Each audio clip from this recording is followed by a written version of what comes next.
Estando na hora aprazada e completo o coro regimental, declaro aberta a sessão ordinária da 4ª turma do TRT da 3ª Região, rogando pela proteção divina. Cumprimento todos os presentes, muito boa tarde, doutas magistradas, douta representante do Ministério Público, senhoras secretárias, senhores servidores, senhores advogados, senhoras e senhores. Submeto a apreciação da turma a ata da sessão anterior. Sem divergência, aprovada. Primeiramente, eu faço alguns registros. Eu lembro a todos os presentes que estamos próximos da 3ª semana da conciliação, Semana Nacional da Conciliação, que acontecerá no período de 22 a 26 de maio e que tem o slogan: para que esperar se você pode conciliar?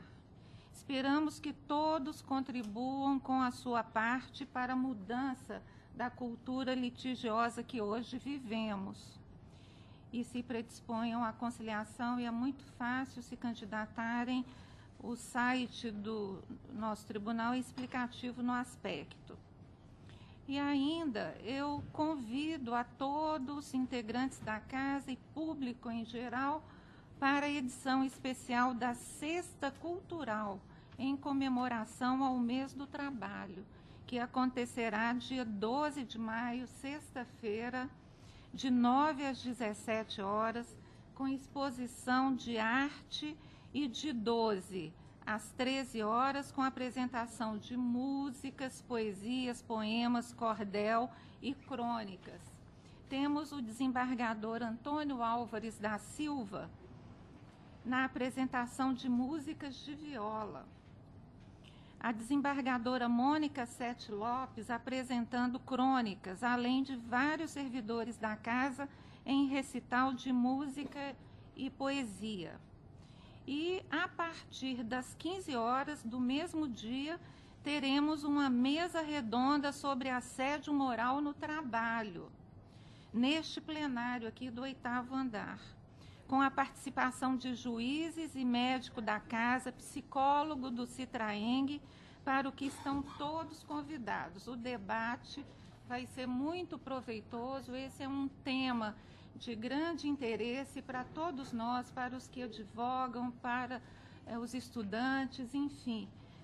Os senhores, querendo, compareçam, que nos dará muito prazer. E eu registro também o aniversário da excelentíssima desembargadora Maria Lúcia Cardoso de Magalhães, que ocorreu ontem, dia 9/5, a quem cumprimentamos com votos de saúde, paz e felicidade, e oficia a doutora desembargadora. Com a adesão do Ministério Público e dos demais presentes. Os advogados. E, senhora presidente, pela ordem, eu também gostaria de registrar amanhã o aniversário de Vossa Excelência. E desejar-lhe toda saúde, muita prosperidade, muitas alegrias, muitas felicidades que Vossa Excelência também merece. Muito obrigada, tá? Agradeço muito a adesão de todos e que Vossa Excelência continue tão iluminada como e tem um caminho de muita luz pela frente. Obrigada para nós todos, né? Amanhã, meu nome pessoal, eu gostaria de aderir. Foi ontem. Ótimo. Obrigada. Bem, dando prosseguimento, eu informo os processos retirados de pauta. Primeiramente, nós temos um processo físico, que é o AP 01168-2014, 111-03001, tendo como relatora a juíza convocada Maria Cristina Diniz Caixeta. O motivo é porque há um incidente de recurso de revista repetitivo, e então a suspensão se impõe. Você tem 36. Quanto aos processos de PJE, nós temos o RO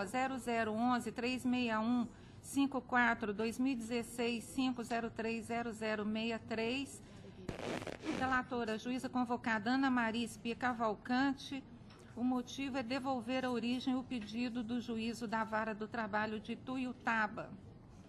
Outro processo a ser retirado de pauta, PJRO 0011-808-53-2016-503-0027, relatora, juíza convocada Ana Maria Espica Valcante, motivo, também incidente de uniformização de jurisprudência. Outro, RO 0012-132-23-2016-503-0163, relatora, é de minha relatoria. E o motivo também é incidente de uniformização de jurisprudência. Outro, PJE 0010-222-96-2013-503-0152, também de minha relatoria. Eu pedi para retirar para melhor exame dos autos.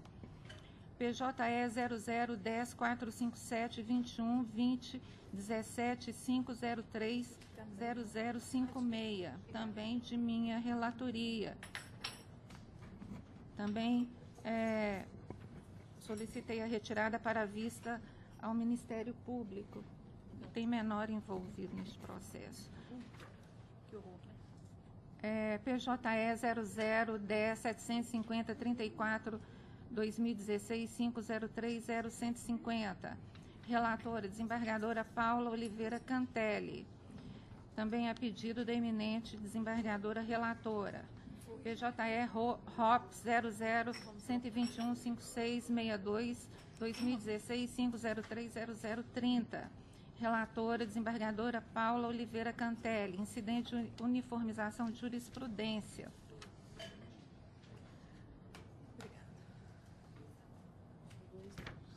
Doutora Denise, senhora presidente, tem um da minha relatoria também, que é da pauta de hoje, é o 33, tem até inscrição para sustentação oral. É o 12.239 de 94, eu não sei se a senhora falou. É o próximo, vai ser o próximo agora, doutora.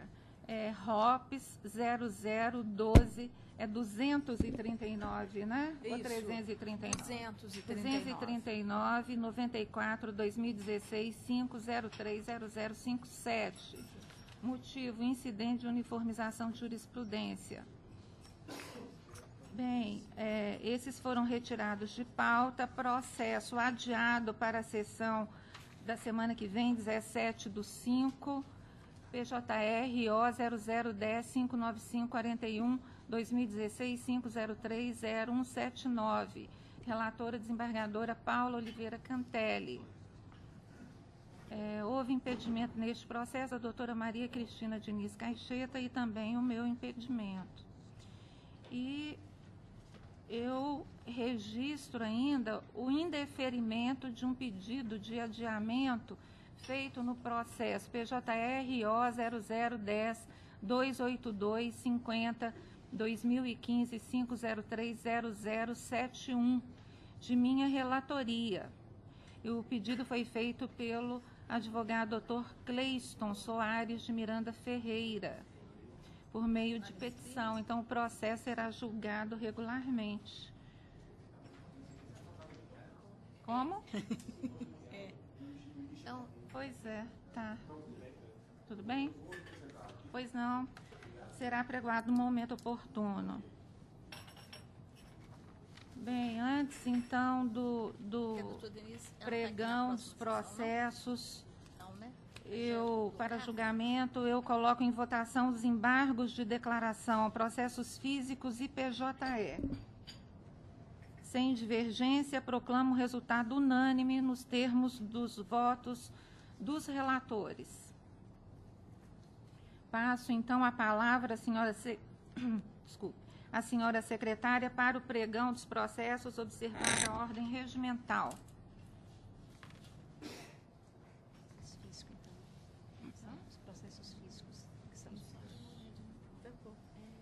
Processos físicos. Processo 19 da pauta é o AP 2075-2012-006. Relatora juíza convocada Maria Cristina Diniz Caixeta, revisora desembargadora Paula Oliveira Cantelli e vota em terceira juíza convocada Ana Maria Espica Valcante.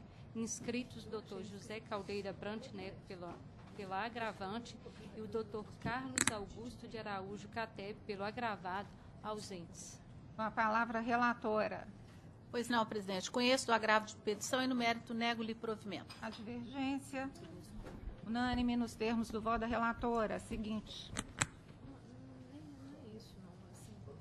Processo 22 da pauta RO 550-2015-034. Relatora, juíza convocada Ana Maria Espica Valcante, revisora desembargadora Denise Alves Horta e vota em terceira, juíza convocada Maria Cristina Diniz Caixeta. Inscrito o doutor Diogo Rafael Lisboa Alves, pelo segundo recorrente, presente. Com a palavra, a relatora. Conclusão. Pois não. Conheço do recurso ordinário do reclamante, rejeito a preliminar de deserção arguida em contraminuta e conheço do recurso ordinário da reclamada. Inverto a ordem de julgamento e examino prioritariamente o recurso da reclamada. Dou provimento parcial ao recurso da reclamada para absolvê-la do pagamento do adicional de insalubridade e reflexos, bem como da obrigação de fornecer novo PPP contendo as condições insalubres de trabalho, invertidos os ônus da sucumbência, dos honorários periciais, reduzidos para R$1.000, devendo seu pagamento se processar na forma disposta na Resolução 66/2010 do CSJT e súmula 457 do TST. Nego provimento ao recurso ordinário do reclamante. Por compatível, mantenho inalterado o valor arbitrado à condenação em primeira instância. Pretende Gostaria de sustentar? aguardar a divergência, excelência. Eu estou de acordo. Eu também Terceiro estou de votante, acordo, unânime presidente. nos termos do voto da relatora. Obrigado, boa tarde. Seguinte.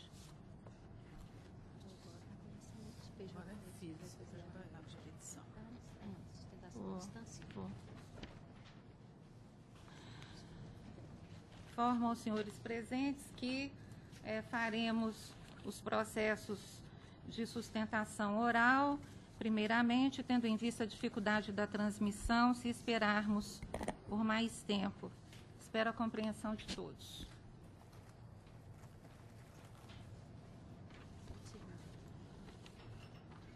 Vai fazer qual? PJE?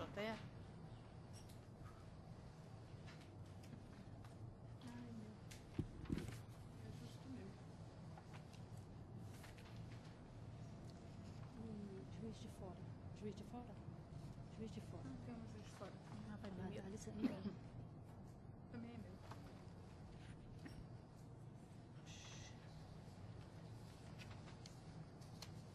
Não? Não, é? Pode ser. Juiz de fora, primeiro. Primeiro é na sala da doutora Ana Maria. É o 15, né? O outro sim.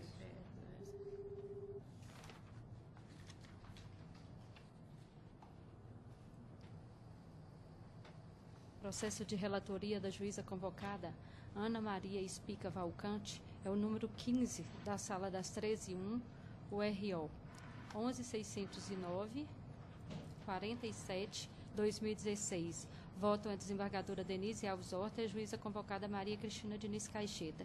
Inscrita a doutora Maria Olívia Ramos Bonfá, do Foro de Juiz de Fora, pelo recorrido. Boa tarde, doutora.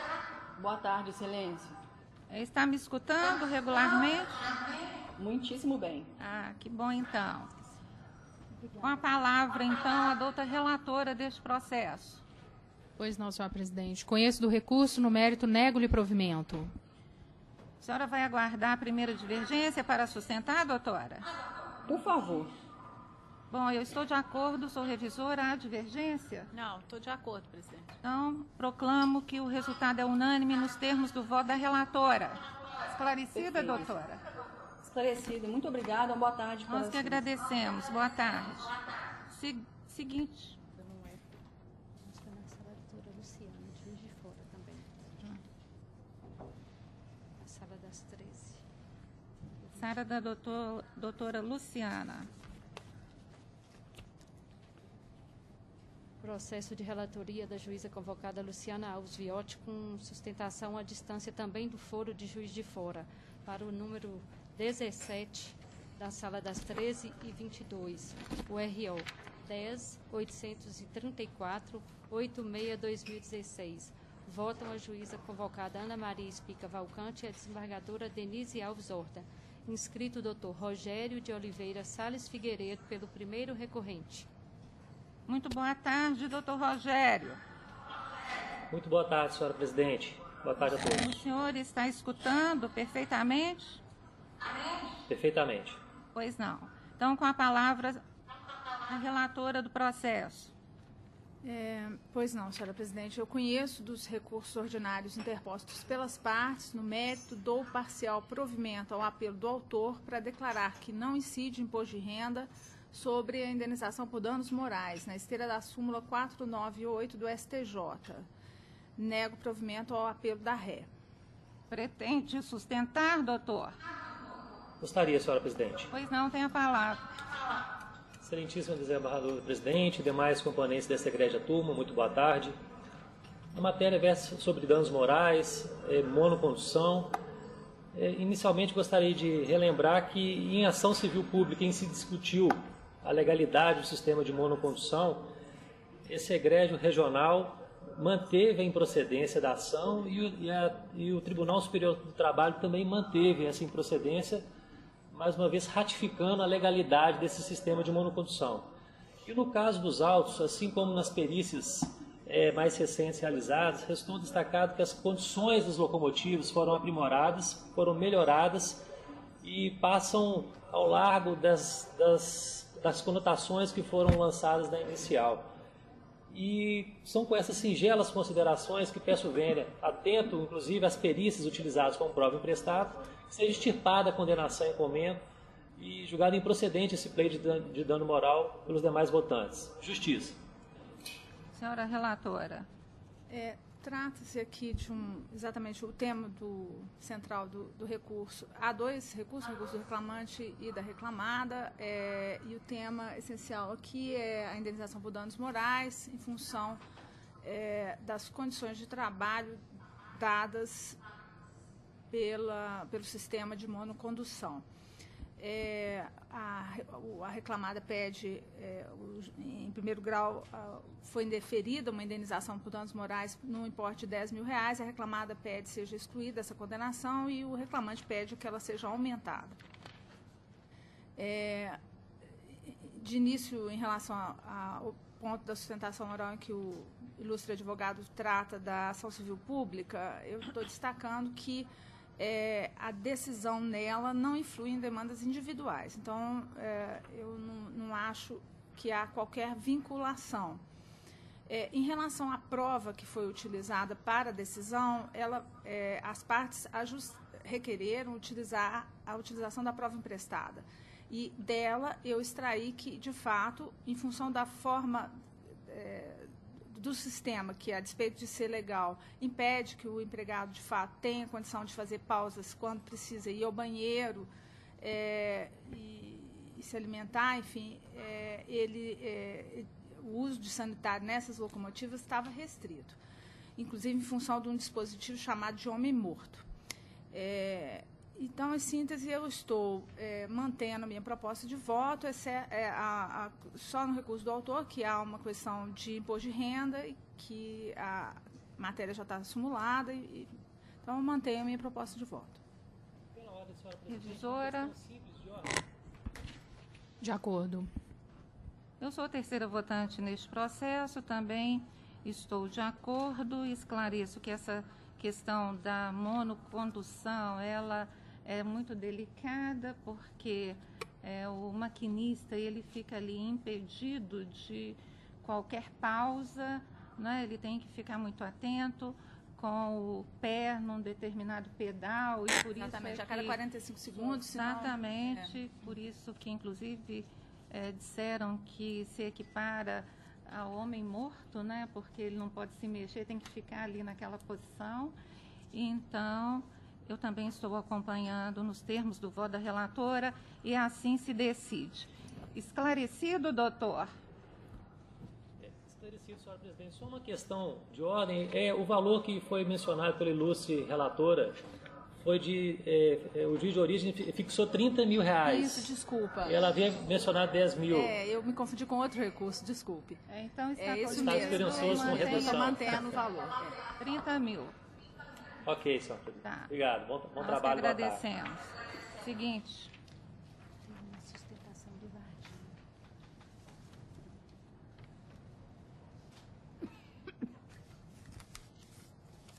sustentação de Varginha. Sala da doutora Paula. Doutora Paula. Varginha.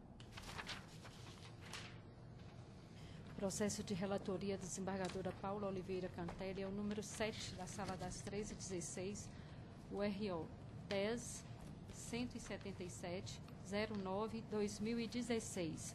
Votam a juíza convocada Ana Maria Espica Valcante, a desembargadora Denise Alves Horta, inscrita a doutora Esther Aparecida da Silva, pela recorrida do foro de Varginha.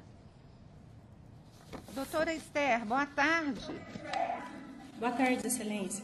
A senhora está ouvindo regularmente? Estou sim. Pois não. Com a palavra, a senhora relatora. Excelência, só pela ordem, eu não ouvi antes, já ouvi. Conheço o recurso ordinário do autor e, no mérito, dou-lhe provimento para: primeiro, acrescer a condenação ao pagamento de 1 hora extra diária em razão da supressão do intervalo entre a jornada, acrescido do adicional convencional por dia de efetivo trabalho, conforme se apurar pelos cartões de ponto, observando o divisor 220 e os termos da súmula 264, colente TST, e por habituais deverão gerar reflexo em repouso semanal remunerado, aviso prévio, 13º, férias acrescidas de 1/3, FGTS, indenização de 40%. Segundo, determinar a restituição das quantias devidamente descontadas a título de contribuição confederativa. A atualização monetária deve obedecer à forma estabelecida na súmula 381, colente TST, e os juros serão calculados na forma da súmula 200, também do TST. Haverá incidência de contribuições previdenciárias e fiscais na forma da lei. Esclareço para fins do artigo 832, parágrafo 3 da CLT, que as horas exdeferidas possuem natureza salarial, à exceção dos reflexos sobre a FGTS e o texto constitucional de férias. Mantido o valor arbitrado da condenação, eis que compatível. Doutora, pretende sustentar? Pretendo sim, Excelência. Tem a palavra. Excelentíssimos desembargadores, prezados advogados e estudantes, demais presentes, gostaria de cumprimentá-los e desejar uma boa tarde. Pois bem, Excelência, seria no que tange ao enquadramento sindical do recorrente. Cumpre ressaltar que, conforme já exposto na defesa e também observado pelo juiz Primelo, que o enquadramento sindical é fixado em regra em função da atividade econômica preponderante do empregador, exceto nos casos de categoria profissional diferenciada, que é exatamente o que ocorre no presente caso, em que pese a atividade da RE ser o comércio atacadista de cerveja, chopp, refrigerante, o autor sempre elaborou como motorista, sendo que tal fato foi admitido no exordial, e tal função enquadra o demandante em categoria profissional diferenciada, atraindo a aplicação dos instrumentos normativos celebrados com o sindicato da categoria dos transportes rodoviários, que foi apresentado juntamente com a defesa. Consequentemente, não há que se falar em devolução de descontos realizados a título de contribuição confederativa, sendo que a RE foi mera intermediária com relação a esses descontos. Também no que tange à condenação ao pagamento de horas extras, estou evidente através dos depoimentos prestados pela própria testemunha do recorrente que todos os horários eram devidamente marcados, tanto na entrada como na saída. Motivo pelo qual nós pedimos a manutenção da sentença. São essas as considerações. Devolvo a palavra à senhora relatora.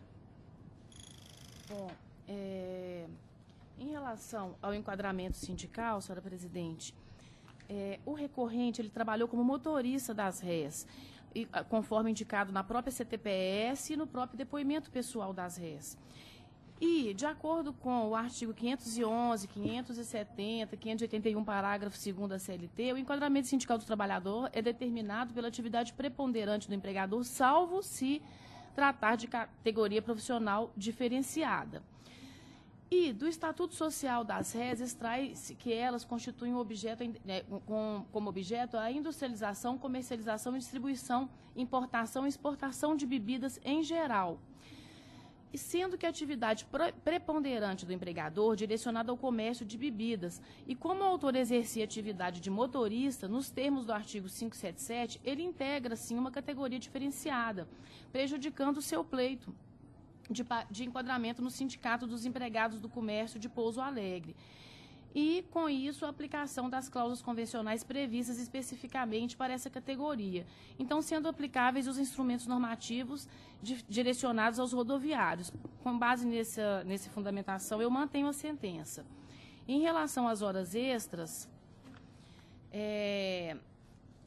a própria testemunha, a testemunha rolada pelo autor, o senhor Cláudio Henrique, ela menciona no seu depoimento que, muitas vezes, anotava os horários que começava e terminava o trabalho, mas, em outras vezes, colocava o horário de vários dias de uma só vez.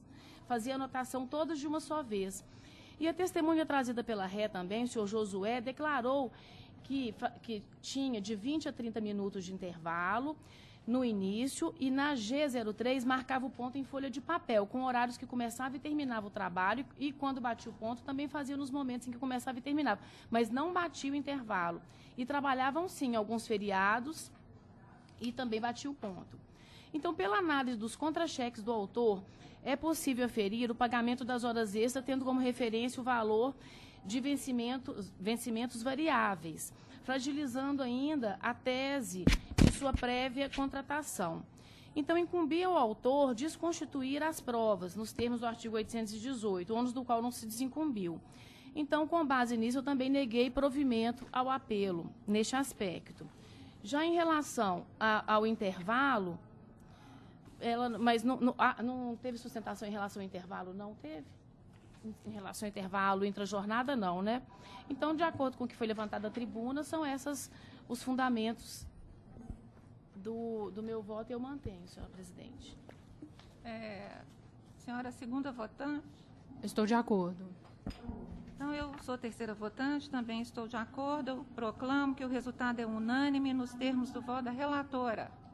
Esclarecida, doutora? Doutora Esther, esclarecida? Esclarecida, excelência. Agradecemos, então. Boa tarde. Boa tarde. Seguinte. Eu colhi as...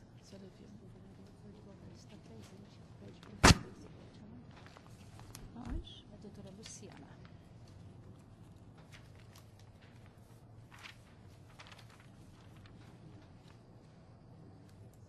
Aí ele está aqui.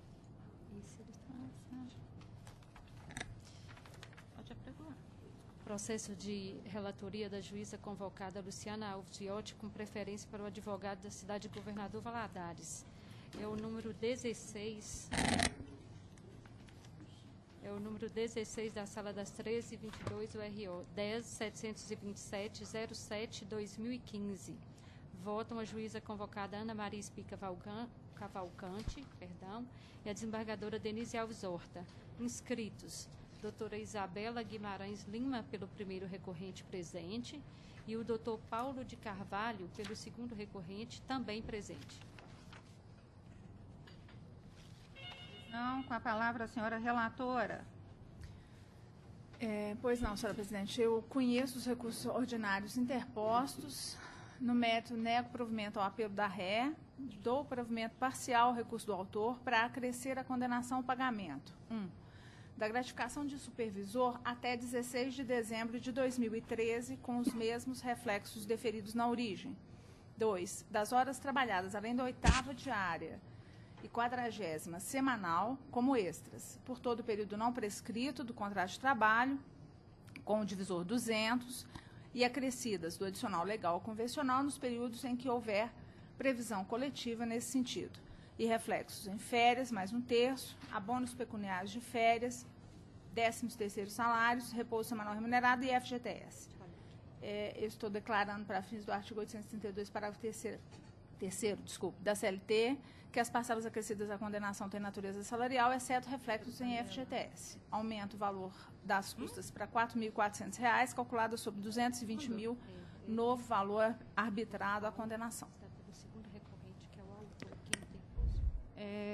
Advogado autor. Aguardaria o voto divergente, excelência. Pois não. Então, a senhora vai sustentar? Vou. Vai? Vou. Tem voto divergente? Não. Tem divergência? Há divergência? Então, boa tarde a todos os presentes. A reclamada, ela vem reiterar as razões do seu recurso ordinário, ressaltando que a sentença ela é totalmente diferente ao entendimento já consolidado por esse tribunal.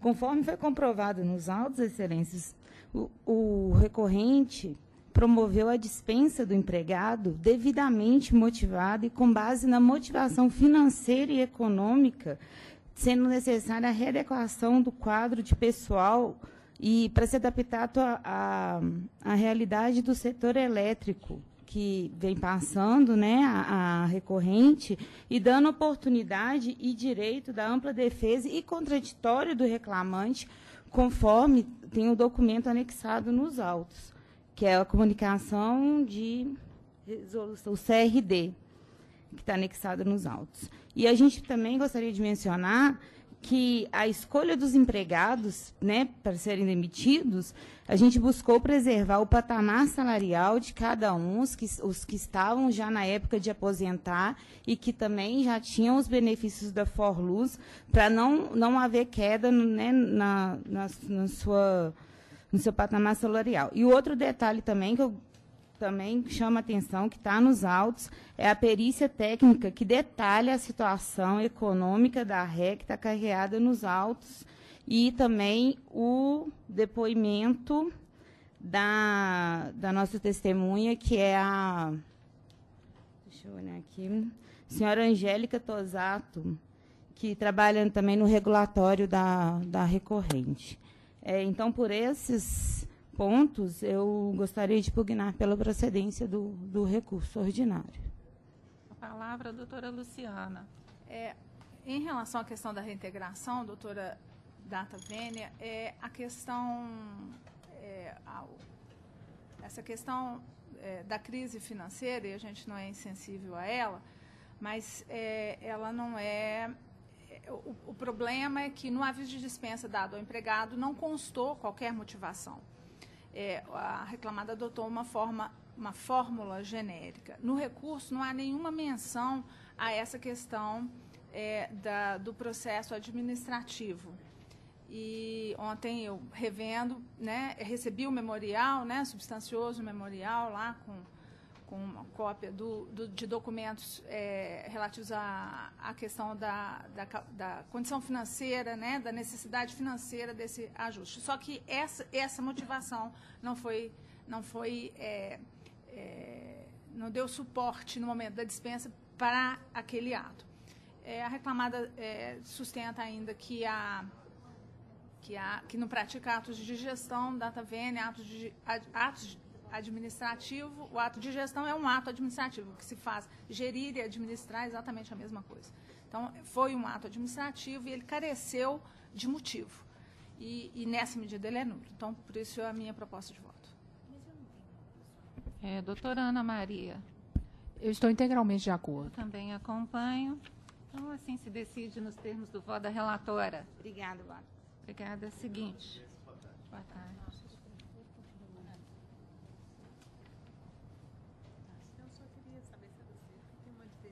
Não, ordem de inscrição.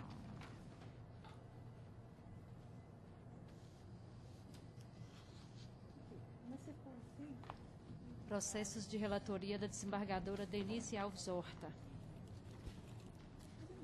É o processo número 28 da Sala das 13/6, o ROPS 12.283.03/2016. Votam a juíza convocada Maria Cristina Diniz Caixeta, desembargadora Paula Oliveira Cantelli, inscrita a doutora Luciana Sodré da Cunha, pelo recorrente presente. Gostaria de ouvir o voto, por favor? Pois não, estou aguardando a senhora. Clica aqui, onde que está a pauta ali? Isso. Vamos ver se ela abriu aí. 28 aqui. Essa é a sala. Não. Essa não é a minha, não? Tem que fechar? Pode fechar essa sala. Lá no canto. Por a Denise, que isso é a mais embaixo, a terceira. Eu tenho aqui, não tem problema, não, porque eu tenho aqui no papel. Bem, então, eu sou relatora neste processo, vou passar a leitura da conclusão. Conheço do recurso interposto pela reclamante. No mérito, dou parcial provimento ao apelo para condenar a reclamada ao pagamento. Primeiro, da dobra das férias com 1/3 relativas ao período concessivo de 19/5 de 2015 a 18/5 de 2016.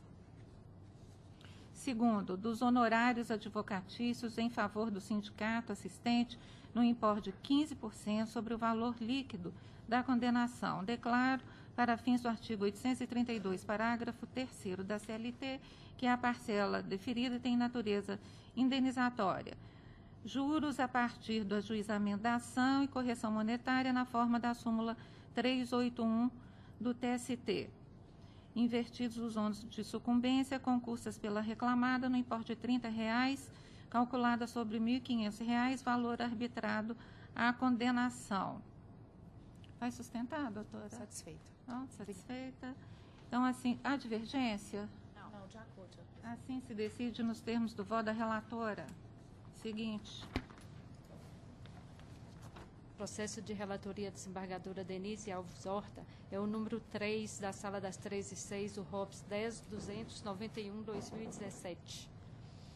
Votam a juíza convocada Maria Cristina Diniz Caixeta, desembargadora Paula Oliveira Cantelli, inscrita a doutora Maria Luísa Pereira Issá, pelo segundo recorrente presente. Pois não, doutora? Boa tarde.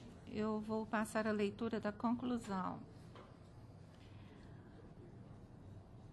Conheço dos recursos ordinários interpostos pelas partes, no mérito, nego provimento a ambos os apelos, mantendo a sentença recorrida. É isso. Tem a palavra, vai sustentar? Sim, excelência. Excelentíssimas senhoras desembargadoras, caros colegas, bom dia a todos. Eu gostaria de sustentar em 2 pontos do recurso da reclamada. O primeiro deles, com relação ao deferimento dos feriados em dobro na jornada de 12/36. Nesse caso em específico, nós temos 2 situações aqui. Em primeiro lugar, nós defendemos a questão do artigo 9º da Lei 605, que diz claramente que serão devidos feriados em dobro somente naquelas situações em que o empregador não fornecer outro dia para compensação desses feriados. Nosso caso, nós entendemos que a jornada de 12/36, ela já possui compensação natural a esses feriados trabalhados, não sendo devido pagamento. Além disso, os acordos coletivos feitos com o sindicato da categoria prevêem os feriados como dias comuns. Por isso, entendemos que não seriam devidos esses pagamentos em dobro. E o segundo ponto da minha sustentação, e talvez eu acredito que seja o ponto mais importante, é com relação ao intervalo intra-jornada deferido na sentença e permanecido no voto da relatora, tendo em vista que nós juntamos um documento chamado Relatório de Ambulância, é o documento de ID 9D9AAB6, é um documento extenso, onde demonstra todos os momentos de trabalho daquela ambulância em específico onde o reclamante trabalhava. E é possível ver nesse documento claramente os tempos em que a ambulância estava bloqueada, ou seja, os tempos em que a ambulância não estava ativa, não estava em atendimento, não estava em trabalho, e os tempos em que os membros daquela ambulância estavam fazendo atendimentos. A alegação do reclamante é de que ele, praticamente todos os dias, porque existe um exagero da parte dos reclamantes e de suas testemunhas nesses casos que a Unimed vem enfrentando, já são vários, dizer que todos os dias eles são interrompidos no intervalo, porque eles não conseguem fazer o intervalo, porque às vezes a gente até inclusive fica com a sensação, e eu tinha essa sensação também, de que eles simplesmente ficavam atendendo em atendimento o dia inteiro, aquela correria que a gente acha que a ambulância de urgência e emergência deve ser o dia inteiro, e eu pude perceber que não é. Os relatórios de ambulância deixam claros, às vezes, que a ambulância estava em atendimento por 340 minutos, 300 minutos, isso é 5 horas de um dia de trabalho de 12 horas. E aí fica claro, nós temos tempos de bloqueios de 60 minutos, de 61, não vou negar, existem momentos sim que o tempo de bloqueio da ambulância, o que significa esse tempo de bloqueio? O tempo em que a ambulância estava na base para cumprimento de intervalo, ou para cumprimento de intervalos diversos. Esse tempo de bloqueio, existem raríssimos os dias, são raríssimos os dias em que esse tempo de bloqueio é inferior a 60 minutos. Em geral, ele é superior. Inclusive, temos tempos de bloqueio de 79 minutos, de 100 minutos, de 120, 172, diversos tempos que demonstram que a ambulância ficava, sim, parada na base mais do que 60 minutos. Ou seja, os membros daquela ambulância, os trabalhadores daquela ambulância, eles ficavam, sim, mais do que 60 minutos parados na base. Ou seja, com o perdão da expressão, mas esse conto da carochinha de que eles todos os dias não usufruíam do intervalo entre a jornada é mentira. Os relatórios provam que isso é mentira. Por isso, excelentíssima senhora relatora, desembargadores, nós requeremos que seja modificada a sentença nesse ponto do intervalo entre a jornada, considerando-se que o atendimento realizado pelo reclamante, ele não era com tanta frequência, assim, feito no seu horário de intervalo. Além disso, era possível, sim, se o atendimento interrompesse o seu intervalo, os empregados, eles têm, sim, a Unimed dá a eles essa oportunidade de refazer esse intervalo em outro momento. Muito obrigada, bom dia a todos. Bem, quanto aos feriados laborados, em razão das particularidades do regime especial da escala de 12/36, essa jornada ela propicia, em regra, a compensação apenas dos domingos laborados, né, e não dos feriados trabalhados. E, então, eu estou aplicando a hipótese, a orientação jurisprudencial número 14 deste regional, e eu sempre entendi nesse sentido, que os feriados não estão incluídos na compensação própria do trabalho noturno de 12/36, na escala, né, de 12/36. Quanto ao intervalo intrajornada, a prova oral, em especial o depoimento pessoal do preposto, no meu entendimento, confere ampla substância à tese do autor de que ele era sonegada a pausa intervalar mínima de 1 hora durante o transcurso da jornada de trabalho. Então, eu estou aplicando o disposto no item 1 da súmula 437 do TST.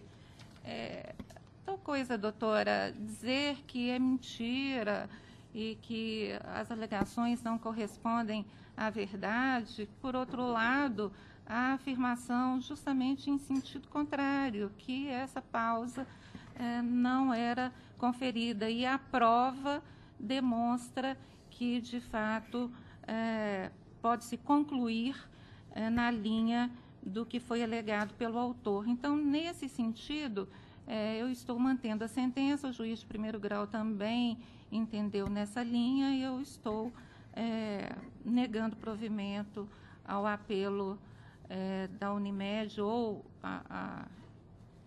o que pretende a Unimed no aspecto. A divergência?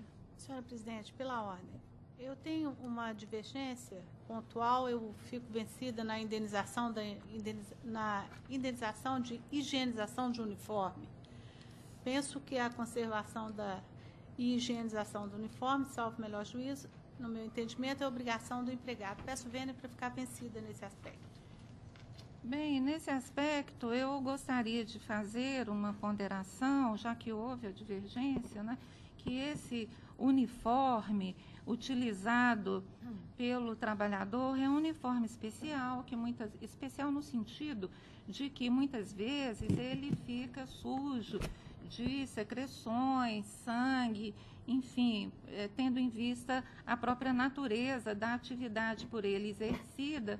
Então, nesses casos especiais em que há uma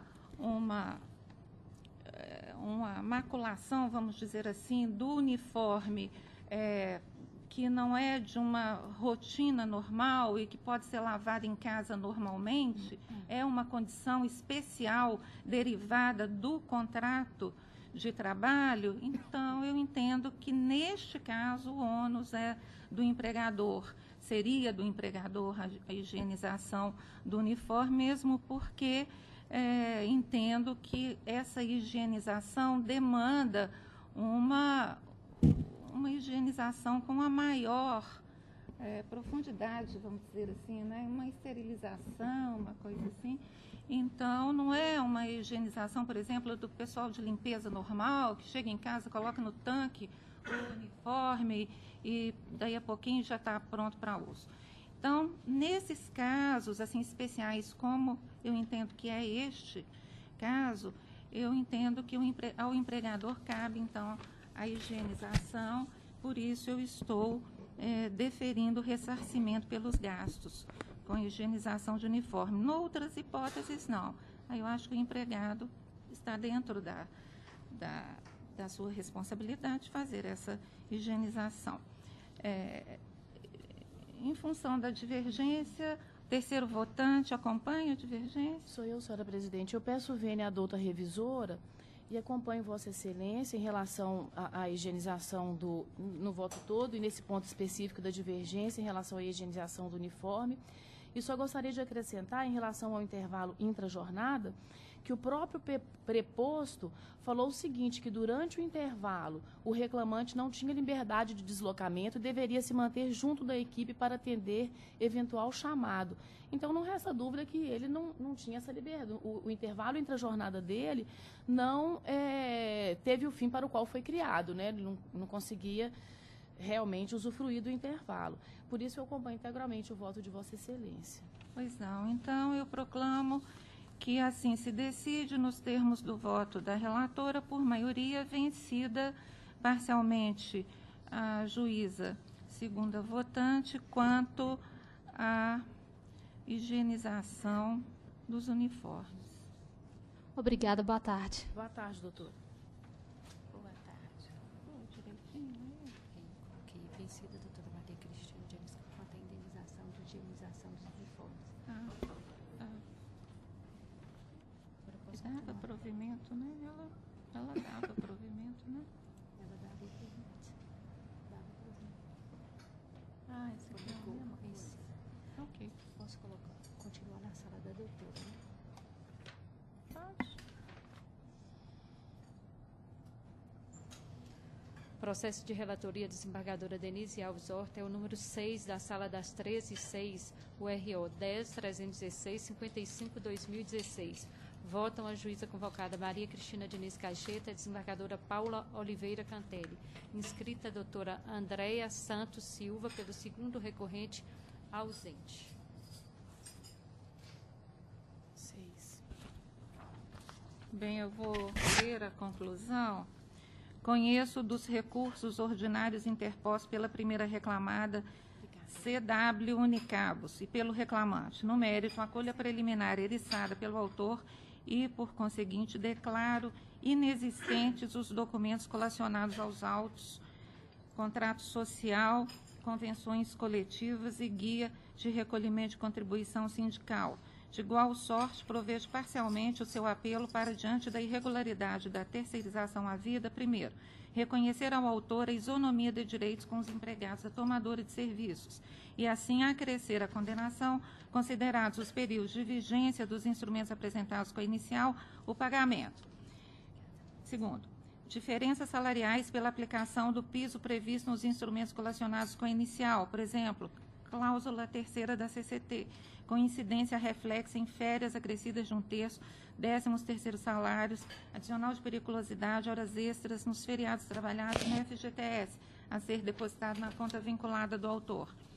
Terceiro, diferenças do auxílio alimentação e restituição de descontos salariais efetuados a referido título, não autorizados nos instrumentos cuja aplicabilidade restou reconhecida, por exemplo, cláusula 13ª da CCT, considerados importes e periodicidade fixados nas normas coletivas de regência. Quarto, PLR, na forma estipulada nas CCTs apresentadas com a inicial, por exemplo, cláusula 12ª da CCT, observada a proporcionalidade no ano de ingresso e de fim do contrato de trabalho. 5. Determinar que o adicional de periculosidade seja calculado sobre o total das parcelas de natureza salarial do autor e não sobre o seu salário base, ficando o pagamento limitado, por óbvio, à data de rescisão contratual reconhecida em juízo. De mesma sorte, dou parcial provimento ao recurso da reclamada para, quinto, declarar rescindido o contrato de trabalho por iniciativa do autor, pedido de demissão, no dia 24/2/2016, data que deve ser consignada na CTPS, sob pena de multa, nos termos da fundamentação, sendo ainda devidos por mero corolário, 2/12 de 13º salário, 11/12 de férias proporcionais com 1/3, período aquisitivo 2015-2016, deduzindo-se as importâncias pagas sob os mesmos títulos que já restarem comprovados nos autos. Declaro, para fins do artigo 832, parágrafo 3º da CLT, que as parcelas aqui deferidas têm natureza salarial, à exceção das diferenças do auxílio alimentação, da PLR, das férias com 1/3 e do FGTS. Acresço à condenação o valor de R$15.000 e as custas processuais o valor de R$300 pelas res. A divergência? Não, senhora. Então, proclamo que a turma unânime decidiu nos termos do voto da relatora. É 2/12. Eu já li aqui certinho, 2/12. Seguinte.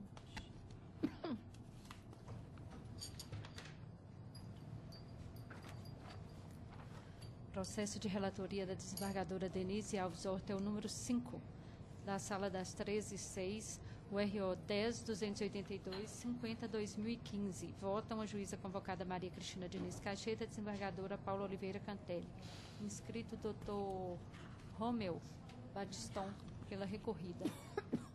5.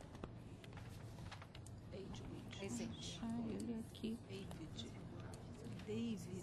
Como escreveu o nome desse David aqui? Você viu o nome desse reclamante? 10.282. David. É, exatamente. Olha o nome dele. Tem uma divergência, não está. Nossa, mãe. Não, boa tarde. Passarei a leitura da conclusão. Perfeitamente.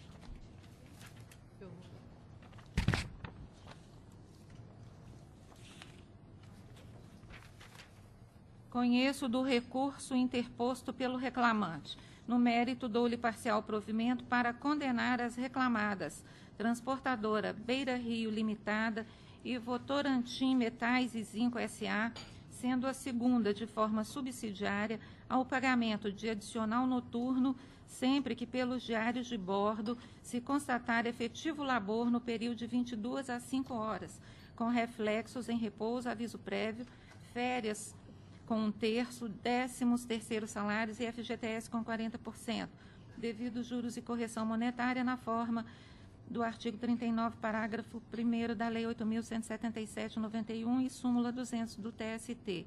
Invertidos os ônus da sucumbência, custas pelas res, no valor de R$ 24,00, calculados sobre R$ 1.200, valor hora arbitrado a condenação. Declaro, para fins do artigo 832, parágrafo 3º da CLT, que as parcelas aqui deferidas têm natureza salarial, à exceção dos reflexos em férias, com 1/3 FGTS, com 40%. Doutor Cleiston? Romeu. É o senhor? Romeu. Pretende sustentar, doutor? Não, excelência, se for somente o adicional noturno, não. Sim? Não. Não? A divergência? Não, estou de acordo, senhora. Doutora Maria Cristina, né? Não, eu estou de acordo. Eu estou vendo aqui, é uma divergência da doutora Paula. Não é né? divergência, Ah, não é não, só uma divergência. ressalva em Só relação ressalva. à sua 59, mas eu estou plenamente de acordo. Ou eu também estou de acordo. Na realidade, eu não sei se o nome de desembargadora. Só ressalvando o adicional noturno foi devidamente quitado. Foi devidamente quitado o adicional noturno quando trabalhado, né? Só queria apontar essa situação. Reflexos, né? Deixa eu ver aqui. Sendo a segunda forma subsidiária, o pagamento do adicional noturno, sempre que pelos diários de bordo se constatar efetivo labor no período de 22 a 5. Perfeitamente. Então, de acordo com os documentos constantes dos autos. Okay. Então, constatou-se pela prova que ele realizou o labor noturno, né, nesse período e em alguns momentos não houve o pagamento devido por amostragem, então determinou-se que, de acordo com os documentos dos autos, se faça a apuração. Naturalmente, isso será feito na liquidação e, quando constatado o não pagamento, será, então, incluído na liquidação. Bem, assim se decide nos termos do voto da relatora. Unânime. Exatamente. Ok.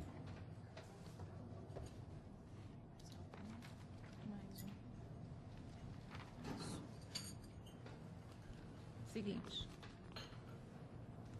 Processo de relatoria da desembargadora Denise Alves Horta é o número 23 da Sala das 13h06, o RO 11.543.95/2015. Votam a juíza convocada Maria Cristina Diniz Caixeta, desembargadora Paula Oliveira Cantelli. Inscritos: Dr. Humberto Maciel Fonseca, doutora Cristiane Pereira, Dr. Kleber Alves de Carvalho, doutora Juliana Loyola Guimarães, Dr. Rosendo de Fátima Vieira Júnior e doutora Isabela Batista Torres, todos ausentes. Conheço dos recursos das partes. Rejeito a preliminar suscitada pela ré e acolho a prejudicial de mérito suscitada pelo autor para, observando-se a data de ajuizamento do protesto judicial pela CONTEC, bem como o acordo firmado pelas partes na audiência de instrução, alterar o marco prescricional para os pedidos discriminados no referido protesto, considerando prescritos os direitos anteriores a 6/3/2006, no mérito dou-lhes parcial provimento ao recurso do autor para declarar a natureza salarial da verba auxílio alimentação com reflexos em repousos, férias com 1/3, horas extras, 13º salários, FGTS e recolhimentos previdenciários. Ao dar ré, para que seja observado o divisor 180 para o cálculo das horas extras devidas. E para determinar que a incidência de juros, com base no regime de competência, seja observada em relação às parcelas salariais do período contratual posterior a 4/3/2009. A multa pelo atraso no recolhimento da contribuição previdenciária em qualquer das situações, antes ou depois de março de 2009, incidirá somente na hipótese de ausência de recolhimento das contribuições previdenciárias, até o dia 2 do mês subsequente ao pagamento da liquidação, na forma do artigo 276 caput do decreto 3.048/99. Mantém o valor da condenação por haver compatível. Senhora presidente, é esse mesmo? Não é 23? 11.543. É o 11.543, presidente. Deixaram ler tudo? 95. É porque eu achei que eu que estava errado. É porque esse é da Paula. É, tem dois 23 na Paula. Ah, então é isso. Desculpem. Não. Me deixaram ler tudo. Aí já está lido quando chegar a hora da doutora. Ótimo. Então é esse aqui. É o João Pedro e Bradesco, né? Isso, João Pedro Corrêa dos Santos. Bem, conheço dos recursos. No mérito ou parcial provimento ao recurso do reclamante para observar a prescrição pronunciada na sentença, determinar a integração do auxílio alimentação pago na forma do vale ticket, na base de cálculo das horas extras deferidas, sendo ainda devidos reflexos em repousos, 13º salários, férias com 1/3, aviso prévio, FGTS com 40%. Quanto ao recurso do reclamado, dou-lhe provimento parcial para A. Determinar a observância do divisor 220 para o cálculo das horas extras. B. Excluir da base de cálculo dos honorários assistenciais a contribuição previdenciária do empregador. Mantém o valor arbitrado à condenação, eis que ainda é compatível. Agora está certo. A divergência? Não, senhora presidente. Unânime nos termos do voto da relatora. Assim se decide. Acabaram os dela. Agora são os da doutora Paula, os da doutora Carvalho. Os da senhora Carvalho, a sustentação, poder passar para a doutora Paula, seguir essa ordem. Tá, ok. Agora a sala da doutora Paula. Próxima inscrição. O primeiro é o 8.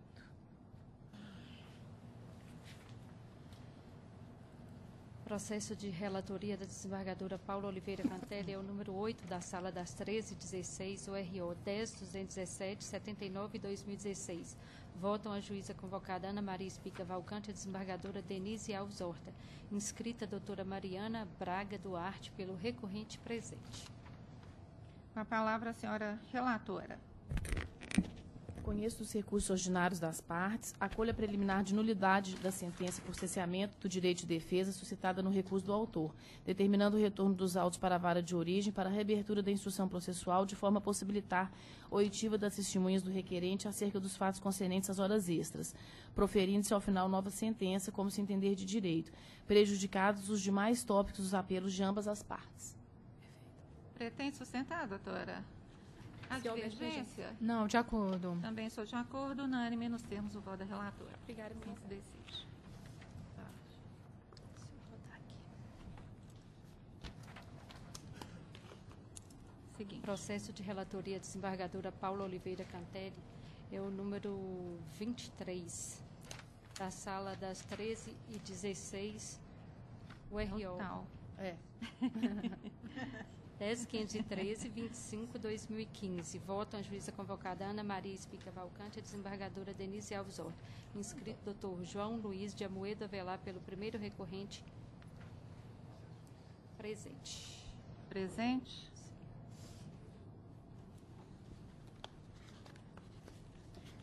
23, né? É.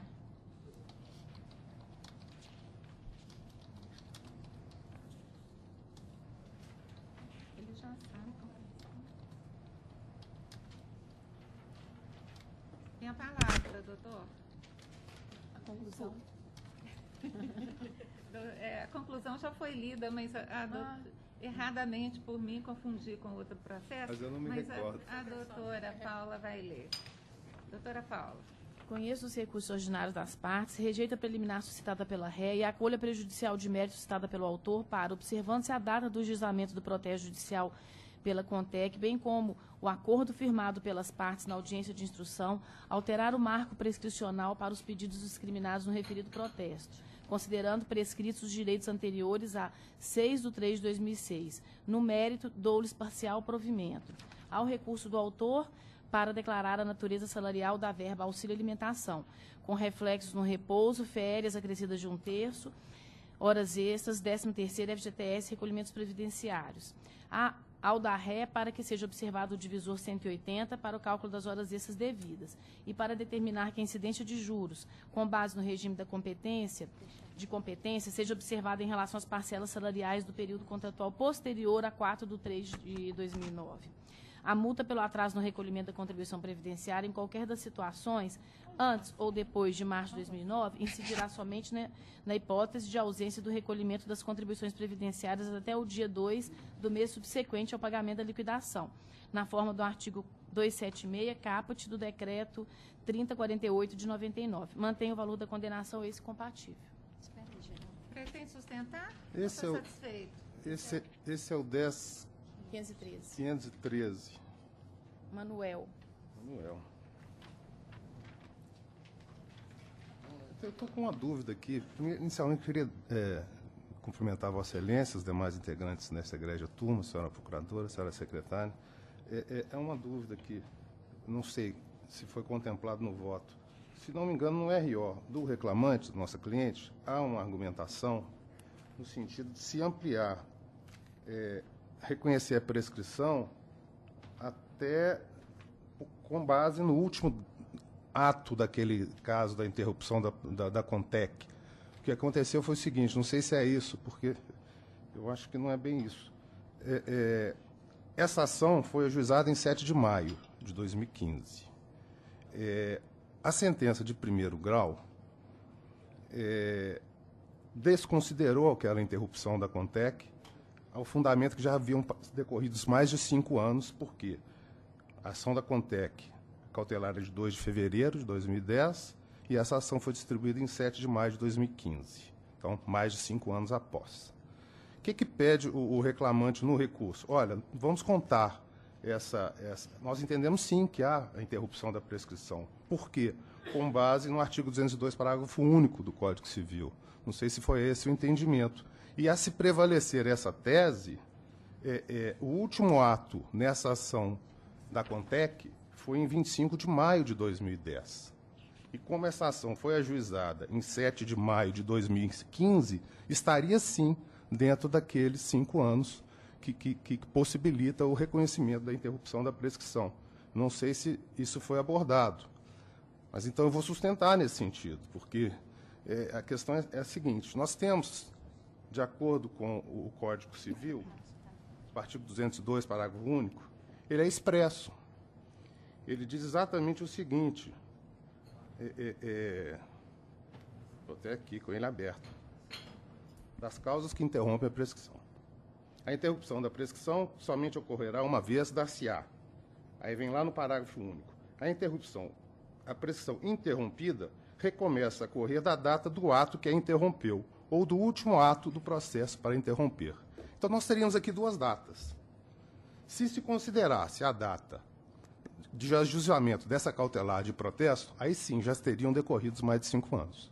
Agora, se considerarmos a última movimentação, o último despacho desse processo, que interromperia e efetivamente interrompeu a prescrição, aí sim nós estaríamos dentro dos 5 anos. E essa é a argumentação do recurso. Eu falei, olha, Igreja Turma, por favor, vamos considerar o último ato desse processo cautelar. Eu trouxe, inclusive, aqui para Vossas Excelências, essa questão já está até pacificada no COLEN TST. Eu tenho aqui um acórdão recente, inclusive prestigiado já em outras turmas desse tribunal. Eu posso até ler a emenda para Vossas Excelências. É um acordo agora, de 2013, da SDI, inclusive. Não é de turma, é da SDI. Relator foi o ministro Aloysio Corrêa da Veiga. E ele diz exatamente isso na tese do nosso recurso. Abro aspas. A interrupção da prescrição pela medida acautelatória do protesto no processo do trabalho se dá com a simples propositura da ação. Ok. OJ 392. Ok. Mas, aí vem a ressalva. Mas o prazo prescricional recomeça a correr da data do último ato processual, ou seja, do ato que ordena a entrega dos autos à parte, independente de traslado, conforme se depreende da exegese do artigo 202, parágrafo único do Código Civil. Então, o último ato, e esse último ato dessa ação de protesto cautelar da CONTEC é de 25 de maio de 2010.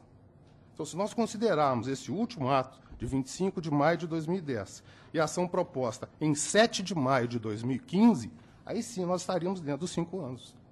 E aí incide, sim, o artigo 202. Então, nós esperamos que seja reconhecida essa tese, não sei se foi devidamente abordado no voto de Vossa Excelência. Pois não, doutor. Boa tarde, doutor João Moedo. Boa tarde, doutor. Eu concordo plenamente com tudo que o senhor falou da tribuna, inclusive o voto é todo nesse sentido.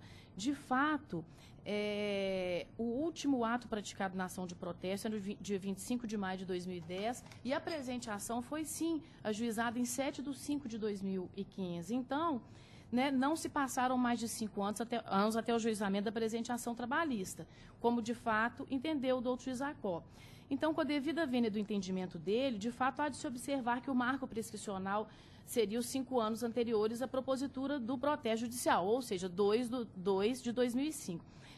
No entanto, esse caso tem uma particularidade, doutor João Moedo, que é a seguinte: ficou consignado na ata de audiência de instrução o seguinte, abre aspas, a fim de facilitar a produção de provas orais, o reclamante concorda que, na hipótese de ser acolhida a ação que visou interromper o prazo prescricional, seja esse fixado a partir do dia 6/3 de 2006, quando o reclamante passou a exercer as funções de agente empresarial.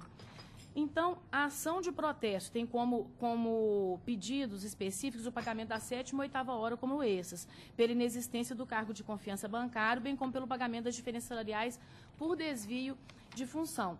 Então, com base nesse acordo que foi feito na audiência de instrução, eu dei provimento ao recurso para que, observando-se a data do ajuizamento do protesto judicial pela CONTEC, bem como o acordo firmado pelas partes na audiência de instrução, alterar o marco prescricional para os pedidos discriminados no referido protesto, considerando os precisos direitos anteriores a 6/3 de 2006, tal qual registrado na ata de audiência. Eu mantenho, então, minha proposta. Esclarecido. Segunda votante? De acordo. Eu também estou plenamente de acordo. Então, doutora, assim se decide. Perfeito. Os termos do voto da relatora. Perfeito. Eu tenho mais um processo, se não me engano. Processo de relatoria desembargadora Paula Oliveira Cantelli é o número 39 da Sala das 13h16, URO 10.942-32/2015. Votam a juíza convocada Ana Maria Espica Valcante e a desembargadora Denise Alves Horta. Inscrito Dr. João Luiz de Amoedo Avelar pelo primeiro recorrente presente.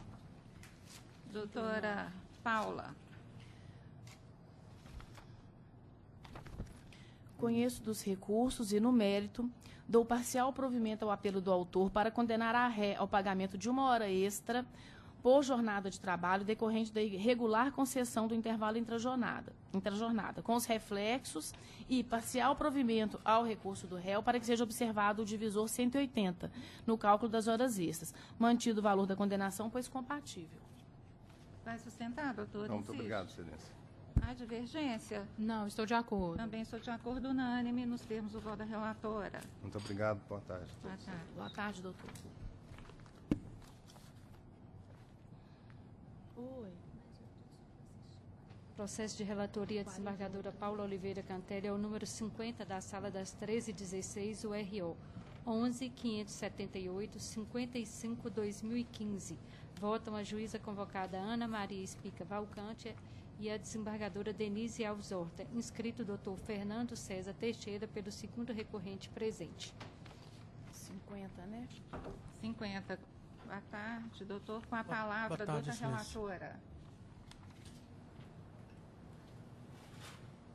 Conheço do recurso ordinário interposto pela ré e, no mérito, dou-lhe provimento parcial para absolvê-la do pagamento PLR proporcional e determinar que seja observado o divisor 220 para o cálculo da sobrejornada durante todo o contrato de trabalho. Conheço o recurso ordinário interposto pelo autor e, no mérito, dou-lhe parcial provimento para determinar a integração das premiações na base de cálculos das comissões a cargo e condenar a ré a pagar ao autor. Primeiro, as diferenças salariais mensais por todo o período prescrito. Segundo, a integração dos valores pagos em todo o período imprescrito a título de PR, participação nos resultados, com adição dos valores pagos ao longo do ano, dividindo-se por 12 para se estabelecer os valores mensais, base de cálculo, condenando a ré a pagar ao autor os reflexos repousos e com estes nos 13º salários, férias acrescidas de 1/3, aviso prévio, FGTS, indenização de 40%. Terceiro, as diferenças semestrais dos valores pagos a títulos de PR no importe de R$10.000, com a devida integração ao salário já determinada, ou seja, condição dos valores pagos ao longo do ano, dividindo-se por 12 para que se estabelecer valores mensais na base de cálculo, condenando a ré também a pagar os reflexos no repouso semanal remunerado e com estes nos 13º, férias acrescidas de 1/3, aviso prévio e FGTS acrescido de 40%. Mantenho o valor da condenação e declaro para fins do artigo 832 que as parcelas hora deferidas têm natureza salarial, exceto no que diz respeito às suas incidências em férias indenizadas, FGTS acrescido de 40%. Sustentado, doutor. Excelentíssima senhora desembargadora presidente, pessoa na qual peço licença a cumprimentar todos desta igreja turma. O voto da eminente relatora atende aos anseios do reclamante. Com um pequeno adendo, excelência, que a gente gostaria de... Só ficou um ponto no recurso do reclamante, que foi a questão das horas extras. No entendimento do reclamante, as atividades exercidas por ele não eram aquelas de confiança do artigo 224 da CLT. Então, por isso, ele pretende as horas extras, além da sexta, né, a sétima e a oitava. Então, só ficou esse ponto que a gente só insiste nesse aspecto. Doutora Paula. Só um momentinho. Bom...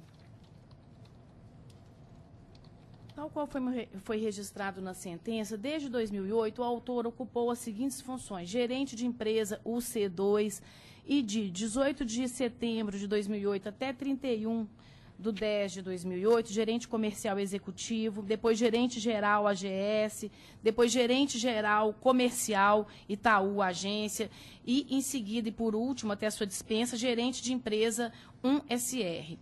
Então, os elementos probatórios que constam dos autos revelam que a situação fática apresentada, ela está na hipótese do artigo 224, parágrafo 2º, já que é comprovada essa maior confiança da ré no exercício do autor em funções de gerente empresa 1SR. No próprio depoimento pessoal do autor, ele diz o seguinte, que na agência não havia nenhum profissional acima do depoente na área comercial, que ele possuía na agência em torno de quatro assistentes nessa área comercial, que ele fazia reunião com seus subordinados, dirigindo-se dirigindo-as e que eram tratados de diversos assuntos relativos à área comercial. Então, a meu ver, esse depoimento é uma confissão, doutor.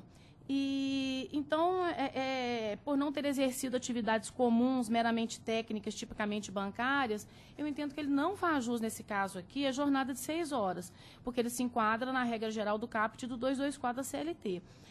E o simples fato de o autor, para acrescentar, ele estar subordinado ao gerente da plataforma, não lhe retira essa condição do cargo de confiança bancária, com atribuições muito superiores ao bancário comum que ele tinha. Por isso que eu neguei provimento, doutor, neste aspecto. Bem, doutora Ana Maria, que é a segunda Eu tenho uma votante. pequena divergência só, que eu manteria a decisão de primeiro grau por entender que a comissão de cargo não incide sobre comissões. No mais, eu estou de acordo. Eu estou acompanhando integralmente o voto da doutora relatora. Então, eu proclamo que a turma decidiu por maioria, nos termos do voto da relatora, vencida a juíza Ana Maria Spi Cavalcante, quanto às diferenças salariais dos valores pagos a título. É isso? Não. Com relação à incidência Que da comissão negava de cargos... provimento no item B, né? A integração dos valores em todo período imprescrito a título de PR. Isso? Não. É só a incidência da comissão de cargos sobre comissões. Só isso. Eu não sei qual que é o item aqui. Deixa eu ver. Da conclusão. A senhora entende que a comissão de cargo não incide sobre as comissões. Exato. É o item... Importante, a comissão de cargo não incide sobre as comissões. No final, né? Acho que está bom assim. É o segundo item Aí registrou. do recurso do autor. É a integração, não é? Aqui? É. A integração dos valores pagos em todo período imprescrito a título de PR. Participação nos resultados. Aí vencida a juíza Ana Maria, que negava provimento ao apelo no aspecto. É isso. Isso. Perfeitamente obrigado. Boa tarde. Boa tarde, doutor.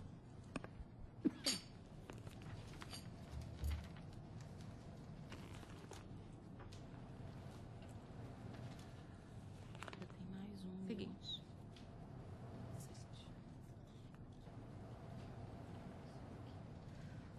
Processo de relatoria desembargadora Paula Oliveira Cantelli é o número 27 da Sala das 1316, ORO 10.650-10/2016. Votam a juíza convocada Ana Maria Spi Cavalcante e a desembargadora Denise Alves Horta. Inscritos: Dr. Humberto Maciel Fonseca, doutora Cristiane Pereira, Dr. Kleber Alves de Carvalho, doutora Juliana Loyola Guimarães, Dr. Rosendo de Fátima Vieira Júnior e doutora Isabela Batista Torres, pelo recorrente, todos ausentes.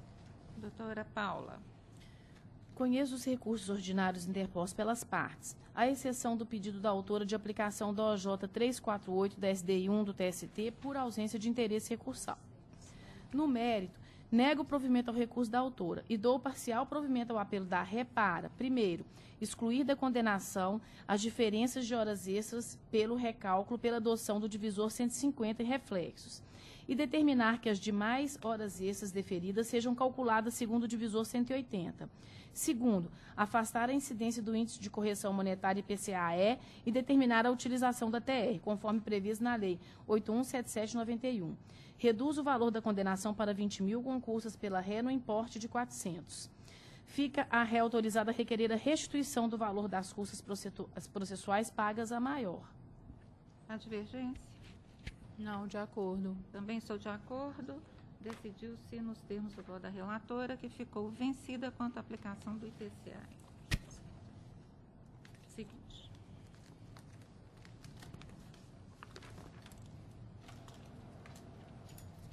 Tem mais um pedido para assistir. Processo de número 48 da doutora Paula para a doutora Denise. Foi feito agora? Foi feito antes do início da sessão. 48, doutora Paula. Eu não sei. Tem divergência? Só um minuto que ele está rodando aqui. Não consigo Localizei ele aqui, então, peraí. Qual que é o 48? Sim. Demorando sair aqui, 48. Pedido de preferência para o processo de relatoria desembargadora Paula Oliveira Cantelli, o número 48, da Sala das 316, processo 11.310.02.2016. Votam a juíza convocada Ana Maria Espica Valcante e a desembargadora Denise Alves Horta. O pedido foi feito pela doutora Gleisiane de Fátima. A palavra, a doutora relatora. Só um momentinho, que eu estou localizando ele aqui, doutora Denise.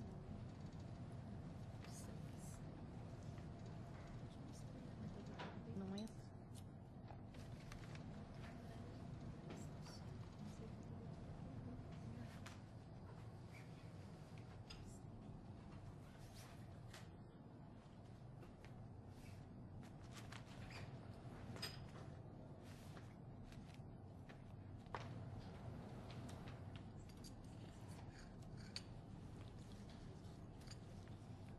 Quarenta e oito.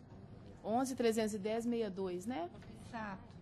Conheço do recurso ordinário do autor, por conta própria e tempestiva, e preencho os demais pressupostos de admissibilidade. No mérito, nego o provimento ao recurso, adotando as razões de decidida respeitável sentença recorrida, confirmando por seus próprios jurídicos fundamentos, nos termos do artigo 895, parágrafo 1º, inciso 4 da CLT.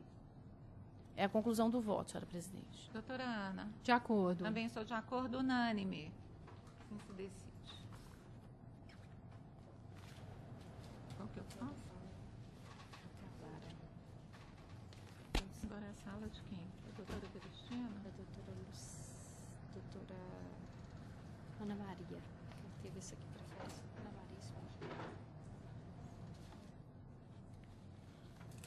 4. É o 4?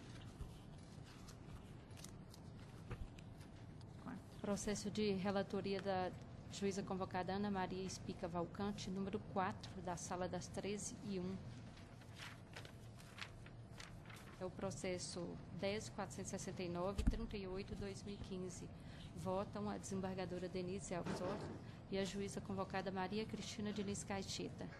Inscrita a doutora Daniela Gomes Pimenta Ferreira, que vai assistir.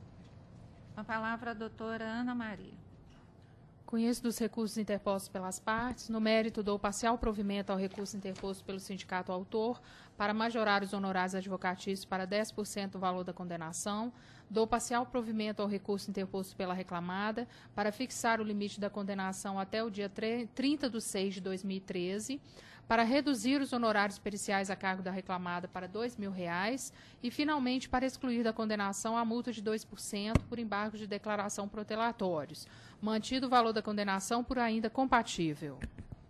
Eu sou a segunda votante neste processo, estou de acordo. Então, unânime nos termos do voto da relatora. Seguinte.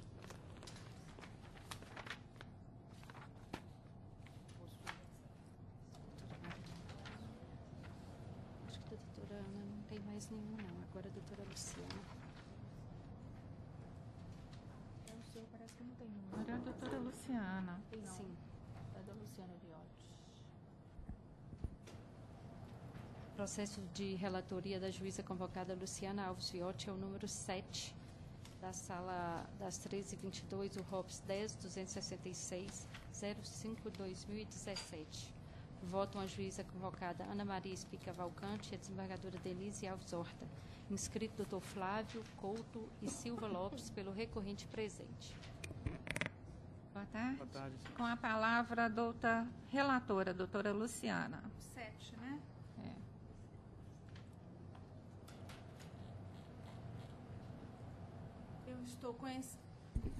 Eu estou conhecendo o recurso e, no mérito, negando-lhe provimento. Tem a palavra, doutor. Senhora presidente, em nome de quem eu cumprimento os demais integrantes dessa egrégia turma, senhora ilustre representante do Ministério Público, secretários, eventuários, boa tarde a todos.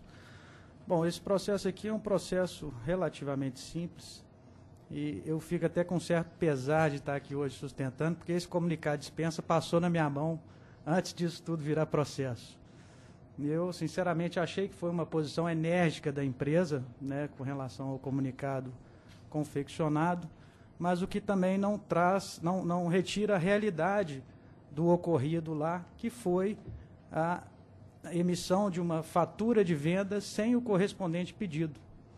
E aí a gente entende que a reclamada fez prova cabal e inequívoca de que o reclamante fez, sim, pedidos, tirou as notas sem que o cliente tivesse realizado os pedidos. É aquele famoso vai que cola. Se a gente perceber que as notas que nós estamos falando são notas de R$ 27,00, R$ 39,00, é um fardinho de mate couro, é uma caixinha de cerveja, porque é muito comum o cliente receber aquilo e aquilo integrar a venda e a comissão do empregado. Então, uma vez detectada essa atitude, essa retirada de nota sem venda, sem a própria venda, a reclamada se opôs energicamente, né, porque ela tem lá uma equipe de 20 vendedores.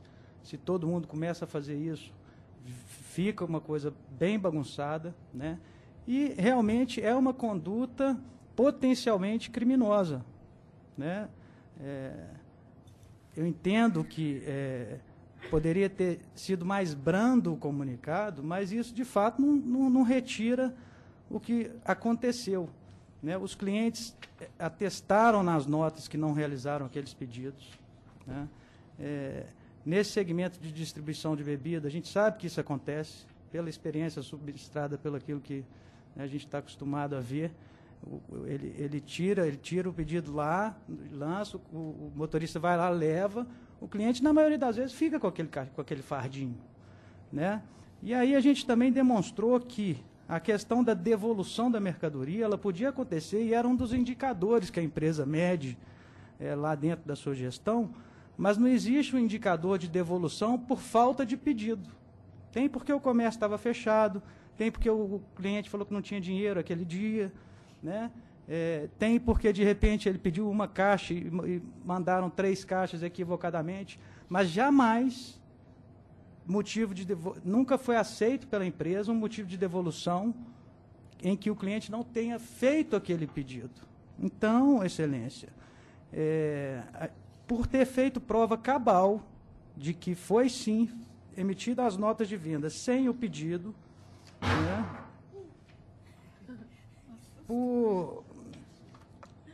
Inclusive, a testemunha arrolada pelo próprio recorrido confirmou que isso não era permitido na empresa.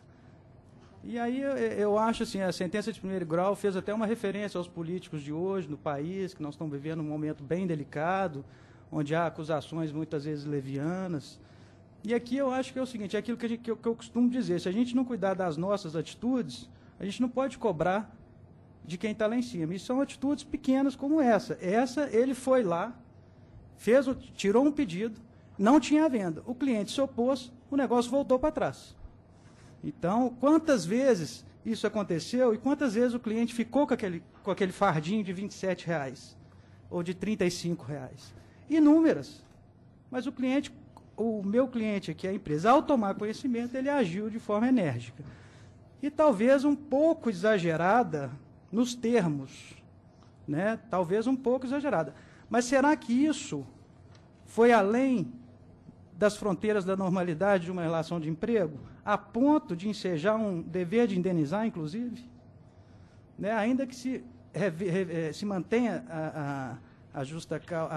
a reversão da justa causa, será que ainda cabe o dever de indenizar? Né?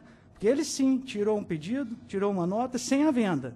Isso é, sim, uma atitude que viola o dever legal e moral de conduta. Ele agiu, além de ferir um procedimento básico de venda, ele agiu motivado por aquele cliente, de repente, ficar com o produto e, no final das contas, ele ser comissionado por aquilo. Então, Excelência, dadas as particularidades do caso, reiterando as razões do recurso, espero seja dado provimento para manter a justa causa aplicada pela empresa ou, sucessivamente, que seja dado provimento parcial para, pelo menos, decotar o dano moral deferido na origem. É o que se espera. A palavra Doutora Luciana. Esse processo é interessante porque aí eu fui reestudar fatura, né? Direito comercial, né? Que a gente... Mas, enfim, fato é que ele foi dispensado por justa causa, exatamente fundada nessa emissão de pedidos que não haviam sido feitos, né? E eu concordo com Vossa Excelência quando disse foi muito. Eu achei isso, né? Assim, o ponto é a gradação, se a pena estava adequada para a falta praticada e considerando outro ponto importante é o dolo. E a decisão de origem falou bem disso, né? Assim, dolo eu não li. Eu não extraí, né, dos autos que ele tivesse agido assim com a intenção de causar qualquer prejuízo à reclamada. Até porque, e uma das testemunhas diz isso, há desconto de comissão quando o pedido quando há devolução de mercadoria. Deixa eu me lembrar aqui.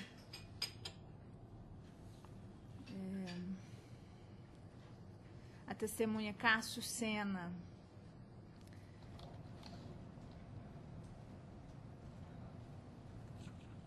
Ele mesmo diz isso, diz que já emitiu uma nota, essa Cássio Sena foi ouvida, se não me engano, a pedido da reclamada, já emitiu uma nota com o nome de um cliente por equívoco, sendo que se tratava de outro cliente. Quer dizer, então, nessa situação narrada aqui por ele, de repente, se ele leva lá para o cliente errado e o cliente fica, ele vendeu para aquele cliente. Então, o erro é natural. O erro acontece. Né? Errar é uma coisa. Agora, o ponto do dolo é que me parece que... Se ele fez isso com uma certa frequência para oferir comissões... Exatamente. Aí diz aqui a sentença. Se o reclamante sofria prejuízo financeiro quando ocorressem devoluções acima de 3% das vendas realizadas, não faz sentido acreditar que o autor dolosamente estivesse faturando pedidos inexistentes. Fato é que eu acho que a pena foi excessiva para o fato. E, em relação à indenização por dano, constou do aviso prévio que o fato podia ser considerado crime na forma do artigo 172 do Código Penal. Então, assim, eu também achei muito. Somando ao fato de que achava que não havia ali uma pena, uma falta da gravidade que a reclamada considerou, então achei que não devia ter constado do aviso de dispensa, não. Então, por isso, eu estou mantendo a minha proposta de voto. Vossa Excelência, então mantém os 20 mil, né, de indenização por 20 dano? Não, acho que não foi quanto? Falou, não, foi 5, não é? Houve uma referência aqui, né? 5 mil. Ele que não, postulou, são 5 mil. né? Tá certo. Ele postulou. Tá certo. Doutora... Estou de acordo. Eu sou a segunda votante. Eu também estou de acordo. Eu vi aqui a referência a 20 mil, mas foi a postulação dele. Então, eu estou de acordo com 5 mil, acho que está bem razoável. Obrigado a Então, todos, bom trabalho. Unânime nos termos do voto da relatora. Boa semana para todos. Eu também, tudo de bom.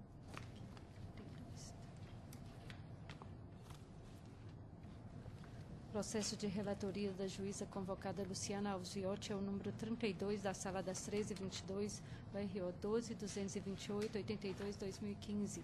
Votam a juíza convocada Ana Maria Espica Valcante e a desembargadora Denise Alves Horta.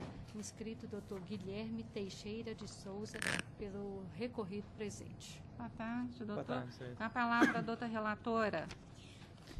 Só um minutinho, doutora, abrindo ele aqui.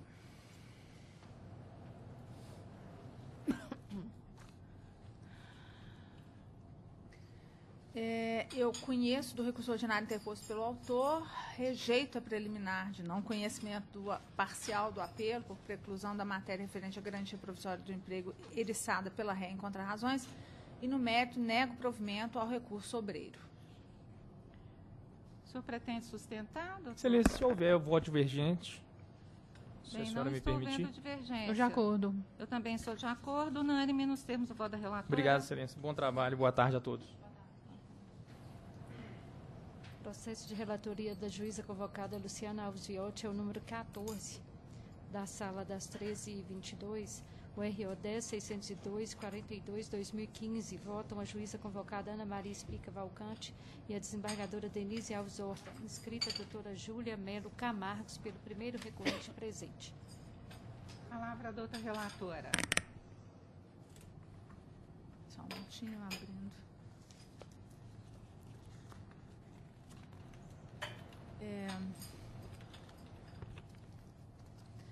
Eu conheço dos recursos ordinários interpostos pelas partes, no mérito, nego desprovimento. Pretende sustentar? Sim, excelência. Tem a palavra. Excelentíssima senhora desembargadora presidente, qual eu peço vênia para cumprimentar os demais membros dessa colenda turma, ilustre representante do Ministério Público e demais presentes, boa tarde. Excelências, eu vou ser breve na minha sustentação no que tange aos danos morais. Cumpre-se dos autos que não foram observadas as provas que comprovam a ausência de culpa da empresa na doença adquirida pelo reclamante. Eu gostaria de salientar que o reclamante sempre trabalhou com o serviço rural, sempre trabalhou com o serviço braçal. Aos 7 anos, ele relata durante o processo que ele ajudou o pai na lida da roça. Aos 10 anos, trabalhou durante 10 anos como coveiro. Depois passou a executar serviços rurais braçais. Então, todo o histórico do reclamante chega-se à conclusão que ele sempre exerceu exercícios repetitivos, o que veio a ocasionar a doença por ele contraída no ombro, né? A ruptura do tendão no ombro e a doença por ele contraída. E entende-se, excelências, que a empresa ela não pode nem deve ser responsabilizada no lugar de empresa diversa. Ele sempre trabalhou na lida, por que a empresa vai ser responsabilizada, já que ele trabalhou por um período tão pequeno nela? Ele trabalhou na empresa apenas por 2 anos. Então, assim, não se justifica que ele seja que a empresa seja condenada por uma responsabilidade que não foi dela, somente dela, mas também de todo o histórico do reclamante durante toda a sua vida aí no trabalho. O que mais me indigna, assim, na verdade, é que esse entendimento ele acaba abrindo precedente para que todos os outros recorrentes que ajuizaram a ação contra a empresa, que trabalharam, mesmo que seja por um pouco período, irão buscar aí essa indenização, ainda que seja tenha trabalhado na empresa por um pequeno período e tenha contraído alguma doença. Dessa forma, requer seja decotada a indenização por danos morais e materiais, conforme condenado na sentença de primeira instância. É o que se pede. Doutora Luciana. Vou começar pelo final, só para registrar que o fato de as pessoas pedirem não quer dizer que isso vai ser reconhecido. Acho até que esse é um dos graves motivos dos equívocos que se cometem em relação à Justiça do Trabalho atualmente. Fala-se que o trabalhador vai reclamar, sempre ganha alguma coisa. Isso não é verdade, isso desqualifica o trabalho dos juízes e desembargadores e ministros, enfim. Então, assim, ainda que reclame, tem que provar. E, nesse caso, data vênia, primeiro, ele trabalhou em outras atividades, eram trabalhos pesados, mas o trabalho na reclamada também era um trabalho pesado. E a condenação aqui considerou isso, tanto considerou que houve uma perda laborativa e ela foi fixada aqui em 12,5% e o grau de contribuição do trabalho na reclamada foi considerado de cerca de 1/3 disso. E, por isso, então, o valor é de 4,16% do salário dele. Mas, enfim, em relação à responsabilidade da reclamada, o elemento culpa aqui está presente. O laudo pericial indicou exatamente que a reclamada não tem um comitê de ergonomia e respectiva AET para atividade tão rude e reconhecidamente de tão grande demanda ergonômica, que é o corte de cana. Não conhecimento do advento da lesão e da ruptura. Ele não ficou sabendo, quando ele foi dispensado, ele disse ao perito que disse ao médico que estava machucado e foi dispensado assim mesmo.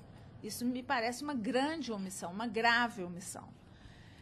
exatamente porque ela não ficou sabendo dessa lesão, exatamente com a inexistência desse comitê de ergonomia, né? Há o reconhecimento pela reclamada da grande demanda ergonômica da atividade, demonstrando que não tinham. Aí ela instituiu, por isso, porque reconhecia a grande demanda ergonômica, um sistema de pausas aí de 90 minutos a cada 90 minutos, a partir de 2014. No dia da visita, e o perito registra isso, no dia da visita ao posto de trabalho, o SESMIT da reclamada informou que a atividade está passando por um rápido processo de mecanização no corte de cana, tendo em vista tratar-se de um trabalho braçal reconhecidamente muito pesado, como é reconhecido também em ergonomia de um modo geral e com ocorrência descrita nessa empresa de outros casos de doenças osteomoleculares, gerando outras demandas trabalhistas. Então, o que eu extraio dos autos é que houve culpa, sim, de parte da reclamada, ela foi omissa no cuidado com o ambiente de trabalho.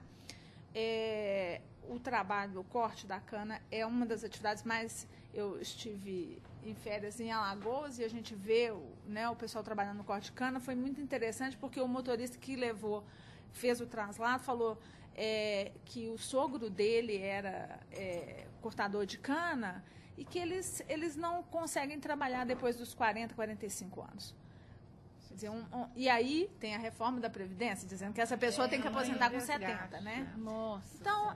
Então assim, é uma atividade altamente desgastante e, por isso mesmo, o cuidado com a pessoa que a executa tem que ser tem que ser compatível com o nível de desgaste que ela se submete. Então, eu mantenho a minha proposta de voto, não vejo como alterar a decisão, que foi muito bem lavrada, enfim. O reclamante pede também a majoração da indenização por danos morais, mas aqui eu achei que o valor fixado está razoável. Excelência, pela ordem. Minha intenção jamais foi desrespeitar o trabalho de vocês quando eu digo que abre precedência, é que a gente isso tem acontecido reiteradamente. Muitas vezes a sentença ela nem vem com essa determinando condenação parcial, como foi de 12,5%. Então, na minha intenção foi exatamente dizer que abre precedentes para casos semelhantes a esse, desde que hajam provas nos autos, claro. Então, peço desculpas. Sem problema. Tudo bem esclarecido, doutora Ana Maria? Integralmente de acordo. Também estou integralmente de acordo, assim se decide, unânime. Obrigada, excelências. Boa tarde.